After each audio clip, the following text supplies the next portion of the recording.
Welcome to One Woman Shakespeare. I'm Marni Penning. This is A Midsummer Night's Dream. Act 1. Scene 1. Athens. A room in the palace of Theseus. Enter Theseus, Hippolyta, Philostrate, and attendants.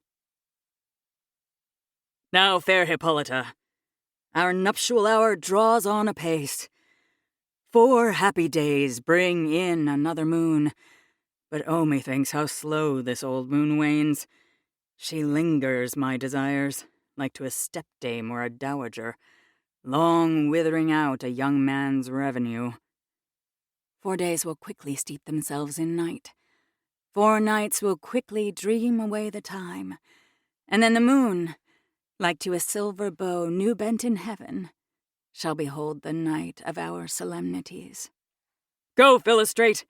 Stir up the Athenian youth to merriments. Awake the pert and nimble spirit of mirth. Turn melancholy forth to funerals. The pale companion is not for our pomp. Exit Philostrate. Hippolyta, I wooed thee with my sword, and won thy love doing thee injuries. But I will wed thee in another key, with pomp, with triumph, and with revelling. Enter Aegeus, Hermia, Lysander, and Demetrius. Happy be Theseus, our renowned duke! Thanks, good Aegeus. What's the news with thee? Full of vexation come I, with complaint against my child, my daughter, Hermia. Stand forth, Demetrius. My noble lord, this man hath my consent to marry her. Stand forth, Lysander. And, my gracious duke, this man hath bewitched the bosom of my child. Thou, Lysander, thou hast given her rhymes and interchanged love tokens with my child. Thou hast by moonlight at her window sung, with feigning voice, verses of feigning love, and stolen the impression of her fantasy with bracelets of thy hair, rings, gauds, conceits, knacks, trifles, nosegays, sweetmeats, messengers of strong prevailment in unhardened youth. With cunning hast thou filched my daughter's heart, turned her obedience, which is due to me, to stubborn harshness. And, my gracious duke, be it so she will not hear before your grace consent to marry with Demetrius, I beg the ancient privilege of Athens.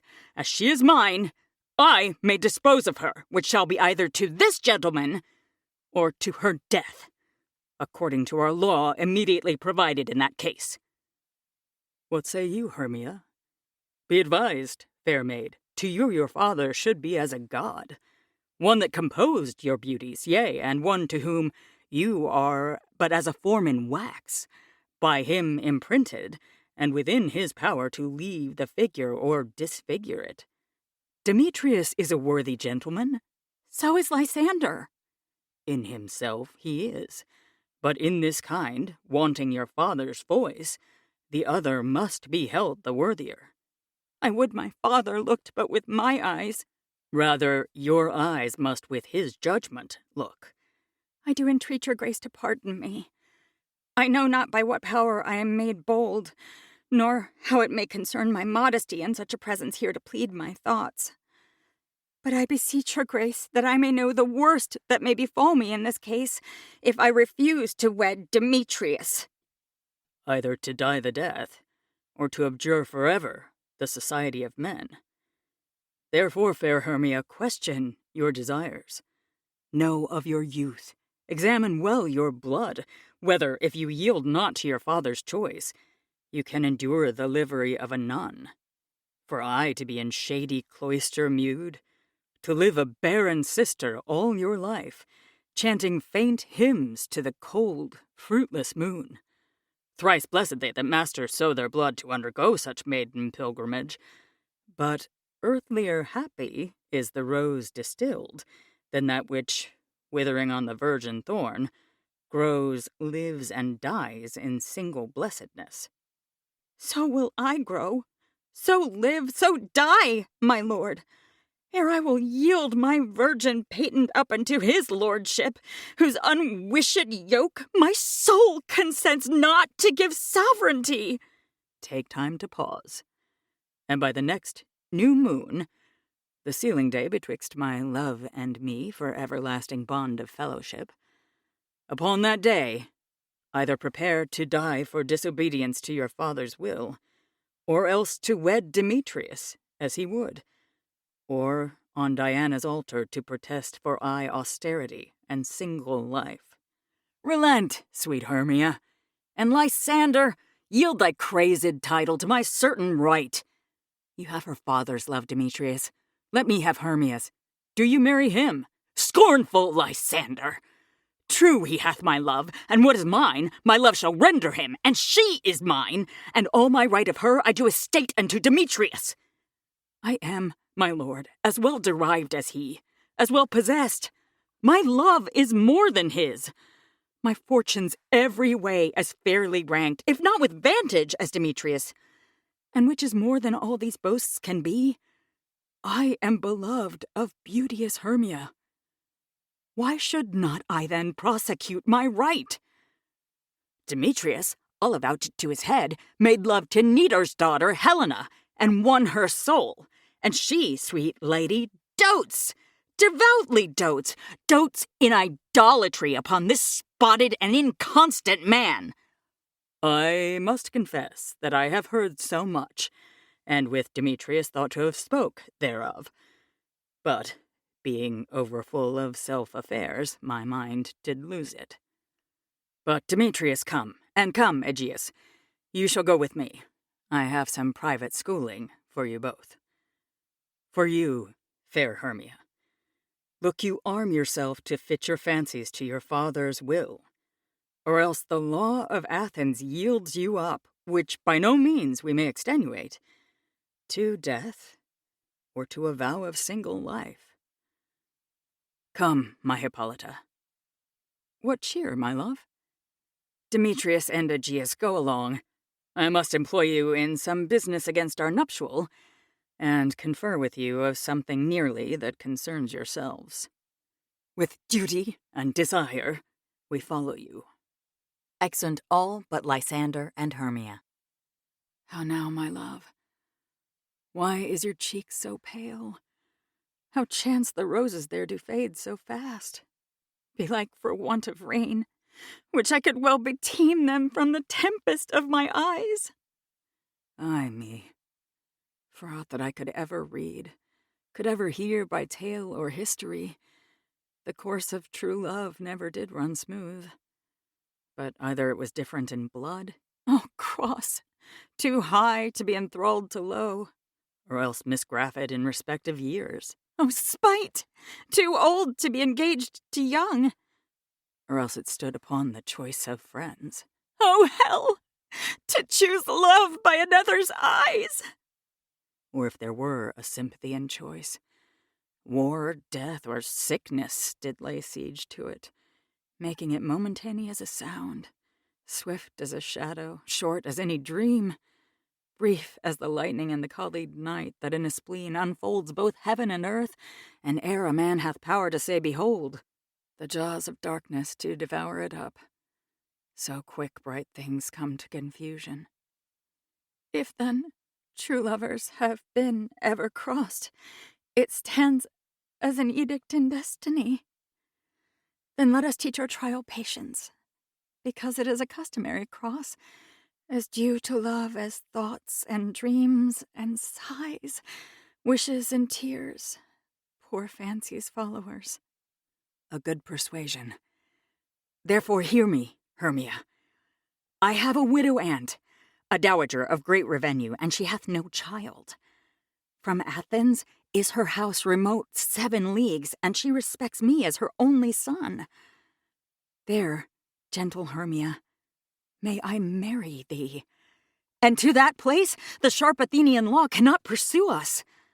If thou lovest me then, steal forth thy father's house tomorrow night, and in the wood, a league without the town, where I did meet thee once with Helena to do observance to a morn of May, there will I stay for thee. My good Lysander, I swear to thee, by Cupid's strongest bow, by his best arrow with the golden head, by the simplicity of Venus's doves, by that which knitteth souls and prospers loves, and by that fire which burned the Carthage queen when the false Trojan under sail was seen, by all the vows that ever men have broke, in number more than ever women spoke, in that same place thou hast appointed me, tomorrow truly will I meet with thee. Keep promise, love. Look, here comes Helena. Enter Helena. Godspeed, fair Helena. Whither away? Call you me fair? That fair again unsay. Demetrius loves your fair. Oh, happy fair. Your eyes are lodestars, and your tongue's sweet air more tunable than lark to shepherd's ear, when wheat is green, when hawthorn buds appear. Sickness is catching. Oh, were favor so, yours would I catch, fair Hermia, ere I go. My ear should catch your voice, my eye your eye, my tongue should catch your tongue's sweet melody. Were the world mine, Demetrius being baited, the rest I'd give to be to you translated. Oh, teach me how you look, and with what art you sway the motion of Demetrius' heart. I frown upon him, yet he loves me still. Oh, that your frowns would teach my smiles such skill. I give him curses, yet he gives me love. Oh, that my prayers could such affection move. The more I hate, the more he follows me. The more I love, the more he hateth me. His folly, Helena, is no fault of mine. None but your beauty. Would that fault were mine. Take comfort. He no more shall see my face. Lysander and myself will fly this place. Before the time I did Lysander see, seemed Athens as a paradise to me. Oh, then, what graces in my love do dwell, that he hath turned a heaven into hell. Helen, to you our minds we will unfold. Tomorrow night, when Phoebe doth behold her silver visage in the watery glass, decking with liquid pearl the bladed grass, a time that lovers' flights doth still conceal, through Athens' gates have we devised to steal. And in the wood, where often you and I upon faint primrose beds were wont to lie, emptying our bosoms of their counsels sweet, there my Lysander and myself shall meet, and thence from Athens turn away our eyes to seek new friends and stranger companies. Farewell, sweet playfellow, pray thou for us, and good luck grant thee, thy Demetrius. Keep word, Lysander, we must starve our sight from lovers' food till morrow deep midnight. I will, my Hermia. Exit Hermia. Helena, adieu. As you on him, Demetrius dote on you. Exit Lysander. How happy some or other some can be. Through Athens I am thought as fair as she, but what of that? Demetrius thinks not so. He will not know what all but he do know. And as he errs, doting on Hermia's eyes, so I, admiring of his qualities, things base and vile, holding no quantity, love can transpose to form and dignity. Love looks not with the eyes, but with the mind, and therefore is winged Cupid painted blind. Nor hath love's mind of any judgment taste, wings and no eyes, figure unheedy haste.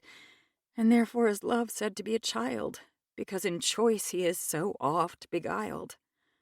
As waggish boys in game themselves forswear, so the boy love is perjured everywhere.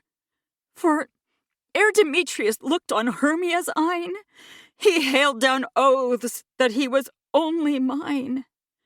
And when this hail some heat from Hermia felt, so he dissolved, and showers of oaths did melt. I will go tell him of fair Hermia's flight. Then to the wood will he tomorrow night pursue her. And for this intelligence, if I have thanks, it is a dear expense.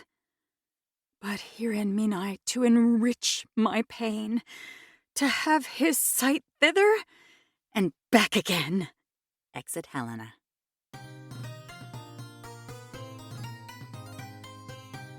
Scene 2.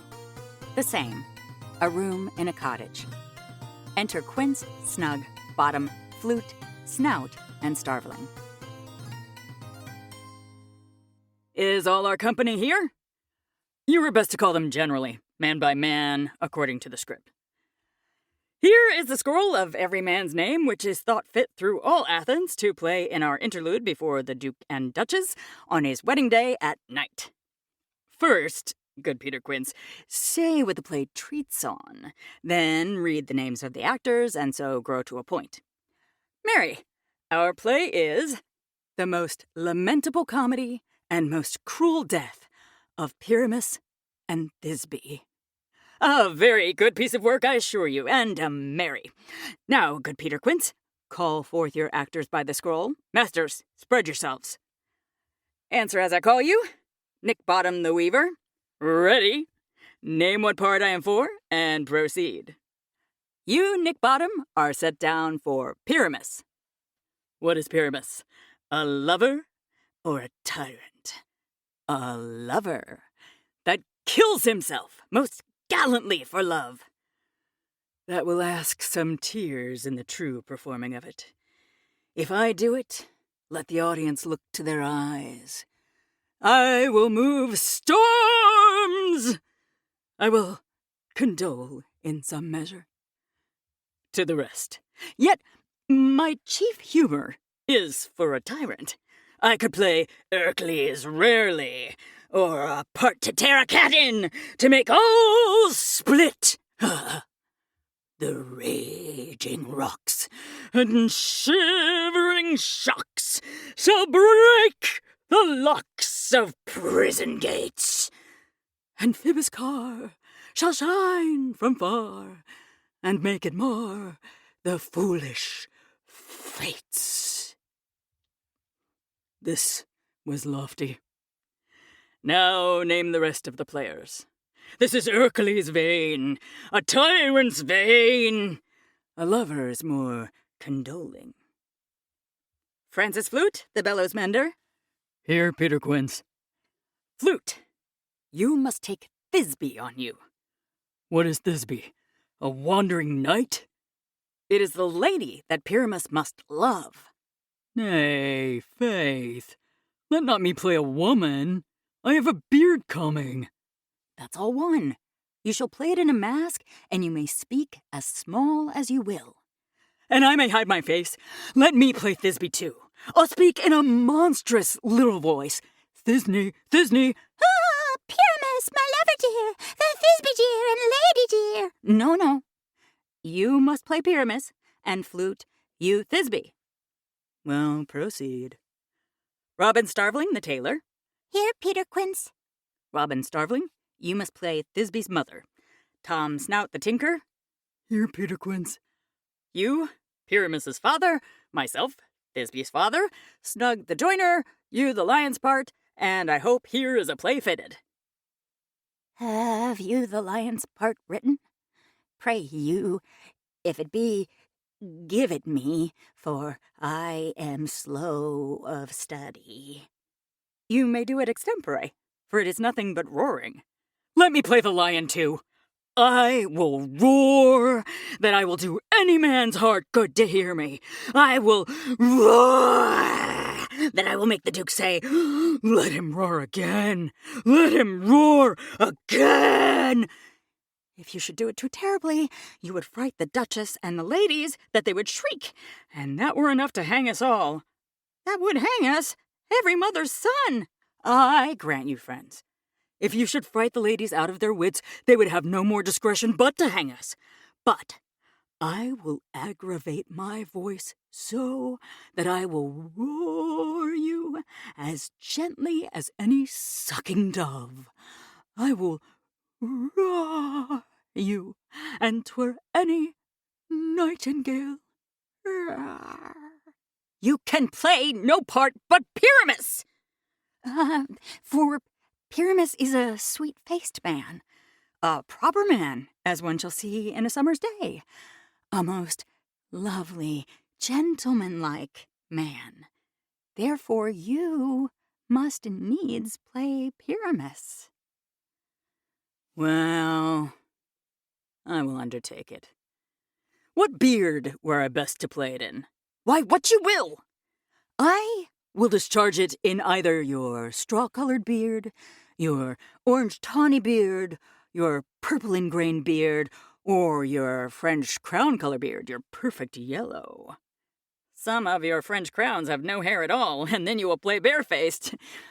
But, masters, here are your parts, and I am to entreat you, request you, and desire you to con them by tomorrow night, and meet me in the palace wood, a mile without the town by moonlight.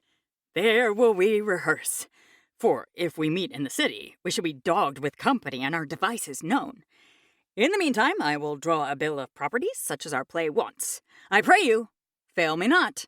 We will meet, and there we may rehearse most obscenely and courageously. Take pains, be perfect. Adieu. At the Duke's Oak we meet. Enough! Hold or cut bowstrings. Exeunt. To be continued on the next episode of One Woman Shakespeare. This has been One Woman Shakespeare. Created and performed by Marni Penning. Engineering by John Detty. One Woman Shakespeare is a co-production of Marni Penning Narration LLC and Detty Studios. For more information, go to onewomanshakespeare.com.